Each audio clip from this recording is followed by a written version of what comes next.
So over the past couple of weeks, I've been slowly working my way through this manga, Kill Blue, and it's quickly shaping up to be one of my favorites. I wish I had time to get caught up to it completely, but, it's not all that long yet. It's like 50 chapters in. I have no idea how popular it is, okay? I don't think it's that big of a deal. I haven't heard anyone talk about it, but I suppose most people don't talk about manga series until they're like 100 chapters in at least, because there's always this concern that something you like is going to get canceled because of just how this industry works. So I don't know. It takes some time to get a manga series rolling, and for Kill Blue, I can kind of see why people might want to wait a little bit for this one, because there was this very real concern when I first started reading it. It's okay, how is this gonna work? How is this gonna be interesting? Are they gonna mess this up? Because there were some very real concerns about what they were doing with this. Kill Blue is essentially a story about a grown man, someone who is nearing 40s, middle-aged, who ends up getting hit by some experimental pharmaceutical and ends up becoming a kid again.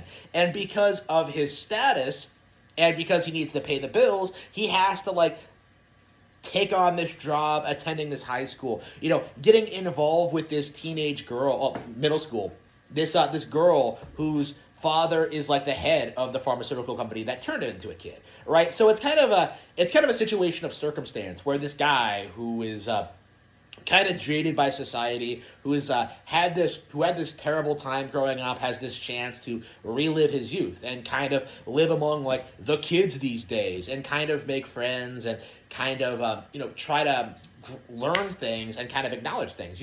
This guy who comes from this really rough background, who does not have an education, suddenly finds himself that wow, I really enjoy learning. I really enjoy meeting and interacting with these people. I really enjoy making friends. I like sports. I like my friends. I like hanging out with them. I like spending time with them. Now, it has this kind of feeling to it that he's kind of weirded out that oh, I'm a man and I shouldn't feel this way, but it's presented in this way that's very, very wholesome and kind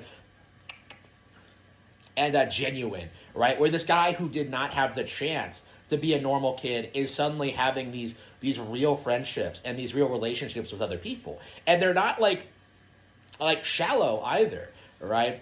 He meets this girl, Norin, right? The daughter of the head of the pharmaceutical company, and she's a rich girl, super popular, but she has these very real concerns about people only wanting to be friends with her or be in a relationship with her for her money, right? She is legit, has this really jaded view on, men and their relationships with her and how they treat her and stuff like that. And so she's, very apprehensive at the idea of, getting into a relationship. But because, our protagonist treats her like a normal person, because he's a much more mature dude, right? Because he's in her 40s, because he's in his 40s.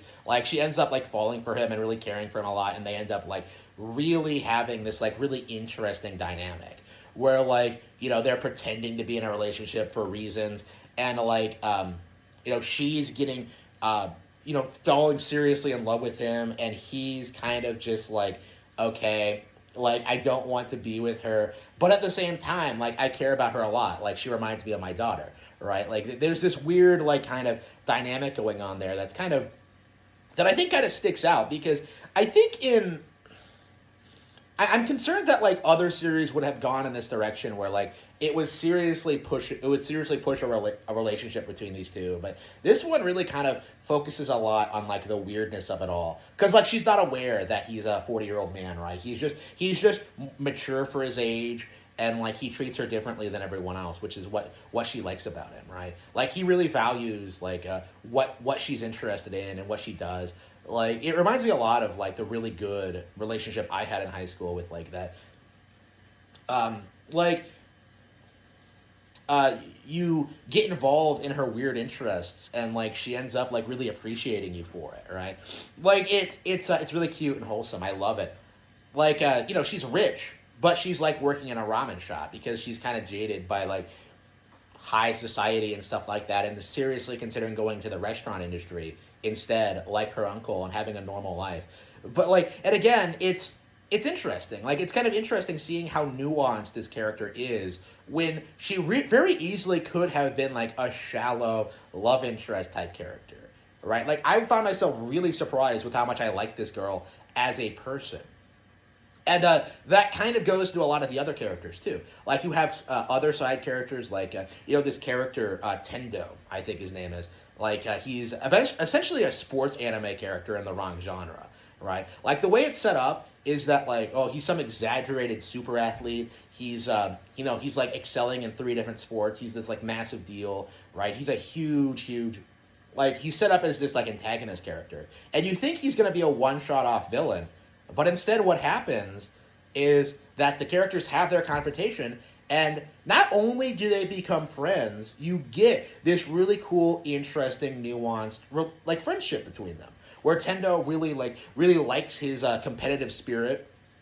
The protagonist kind of just ends up just really just having a blast going up against him in soccer, and the two become friends, and they end up getting into a fight with some other guys, and like it's so good. It's so cool to see this play out, and it's so cool to see like where it's going to happen next, and like seeing the comedy and the characters and stuff like that. Like, this might be one of my favorite series I've read in like a while, honestly, and I don't see anybody else talking about it. I don't see it like being that big of a deal. It's one of those cases where I'm just like, does anybody know this thing exists, right? Like, I started reading it weeks ago, and I've been meaning to talk about it ever since I started reading it, but like, no, I just don't. And a part of that is because of like how hectic my schedule is, right? Like, it's been a while since I've even read a single chapter, but like, every time I think back on it, I'm just like, wow, this was a great series. This was something that I thought was like really excelled at what it tried to do, right? It really tried emphasizing like the generation gap between characters, how things have changed over time, what kids these days are like,